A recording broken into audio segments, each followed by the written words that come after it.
Whose home do you see? You might not notice, but there's a lot going on here. Do you also know the greatest mass extinction of our time is happening right now? Whales? No. Salmon? Nope. Panda. Not them either. In the last 20 years, nearly 200 species of frogs have become extinct. About 1/3 of the Earth's entire frog population are endangered. That's about 2,000 different species. Frogs are cool. They are one of the most important bioindicators on Earth. Bio what? A bioindicator. It means they can be used to measure the health of the environment they live in. Doc, how do frogs help us assess our ecosystem? Frogs have a permeable skin that can easily absorb toxic chemicals, which make them especially susceptible to environmental disturbances. Frogs are considered accurate indicators of the environmental stress. The health of frogs is thought to be indicative of the health of the biosphere as a whole. Frogs have survived in more or less their current form for 250 million years, having survived countless ice ages, asteroid crashes, volcanic eruptions, and floods. Yet now, 1/3 of amphibian species are on the verge of extinction. This should serve as an alarm call to humans that there is something drastically wrong with the environment. Yikes. Exactly. Amphibians are disappearing faster than any other species on the planet. They've been around for millions of years and survived other die-out phases, but now they're losing the race. What's happening? The easy answer is climate and habitat change, but those words tend to fall on deaf ears because people can't really relate to a 0.5 degree increase in temperature that they can't feel, or buy a home in a new subdivision that is already developed. For example, this stream comes from somewhere and goes somewhere, and all along its course are micro-communities of insects, amphibians, mammals, and birds.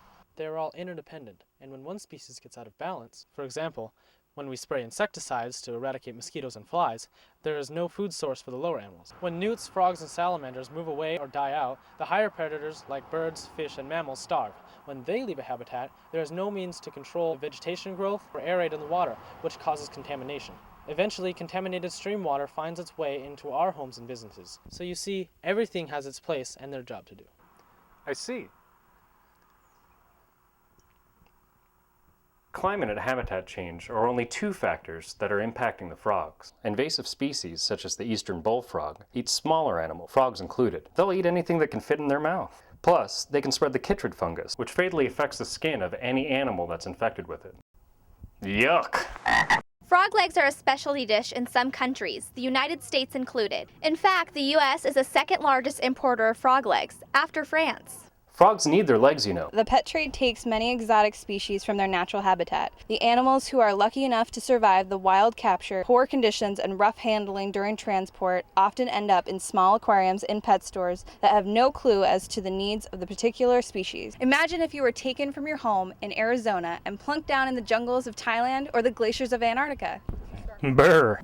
It sounds like the frogs need some help. Well, I'm not eating any frog legs, that's for sure. Me either. Insist on fewer pesticides on your food. If it's not good for frogs, it can't be good for you. Atrazine is the most commonly used herbicide and causes a host of ecological problems in the many animals that are downstream from its applications. Don't release non-native species into the wild, and don't support pond stocking. Sport fish that are introduced into ponds and lakes are voracious eaters, and frog eggs and tadpoles are their favorite food.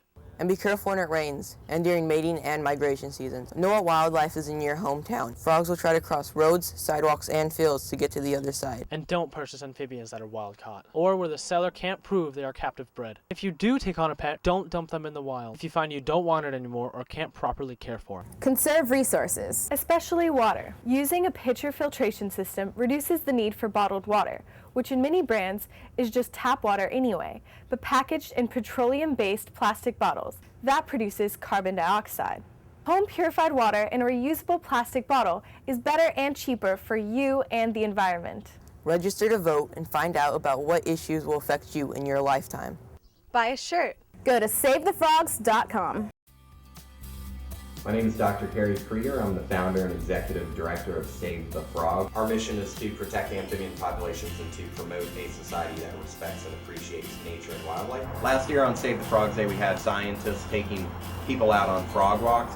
We had several habitat restoration events, and we also had a few protests at restaurants that refused to stop serving frog legs. We have a campaign to get frog legs out of all United States restaurants and supermarkets. Our goal is to get atrazine federally banned and out of production. We have a Save the Frogs poetry contest and also a Save the Frogs art contest. We've gotten entries from about 35 different countries.